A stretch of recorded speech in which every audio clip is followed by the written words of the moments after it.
Welcome to footballgameplan.com, where football makes sense. I'm Emery Hunt. There's all the playbook. Bring you a Week 1 NFL matchup between the Cleveland Browns and the Tampa Bay Buccaneers. Now, here's some things you want to look out for when watching these teams play. Starting with the Cleveland Browns, they have to find some consistency at the running back spot. Harrison had the fumbleitis over the preseason, so look for James Davis to get some more carries as Montero Hardesty is out for the season with a torn ACL. They also need some wide receivers to step up and be consistent playmakers for Jake Delhomme, because Jake still throws the ball up for grabs, but what they're going to do is going to allow Jake to run the football and make him not make those mistakes, timely passes. Defensively, they have to make sure they put some pressure on Freeman. Freeman still has problem with that thumb, so how healthy is that? The way you find out how healthy that thumb is you get pressure on a young quarterback and force him to one side. If he has to field the scan, he can pick you apart with those three talented wide receivers. So force him to one side of the field, make him have that one read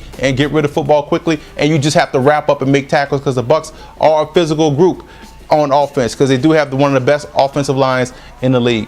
Now for the Tampa Bay, you look at that offensive line. They have one of the best offensive lines in the NFL right now, so it's important for them to neutralize that rush of the Cleveland Browns. And with the 3-4 defense that the Browns run, you're going to have opportunities to run the football. It's a natural bubble to run. You may not be able to run outside, but you should have some outstanding opportunities to run run your inside run plays, your dives, your traps, because you have a talented tailback in Cadillac Williams. So that's important for you guys to get that running game going. Also, don't be afraid to test that secondary. They're starting a rookie in Joe Hayden.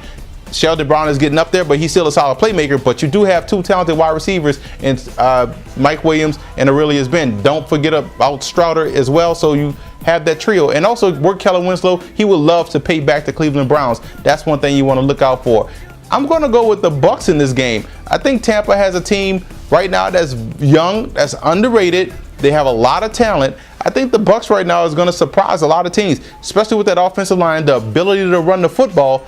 That's going to help out this team in that tough NFC South. Cleveland, on the other hand, is going to be another solid team that's going to shock some people, because they can get after the quarterback on defense. They just have to make sure they find some consistency in the passing game. So this is going to be, I think, one of the more fun games to watch this weekend. Two evenly matched squads. Is going to come down to quarterback play. Which quarterback is going to make the least amount of mistakes?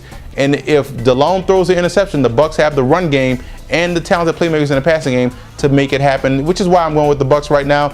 But don't sleep on Cleveland. Cleveland is going to be a team down the line that is going to cause issues for a lot of squads, especially in the AFC North. For more NFL Week 1 previews, visit footballgameplan.com/NFL, or you can visit our YouTube channel at youtube.com/footballgameplan.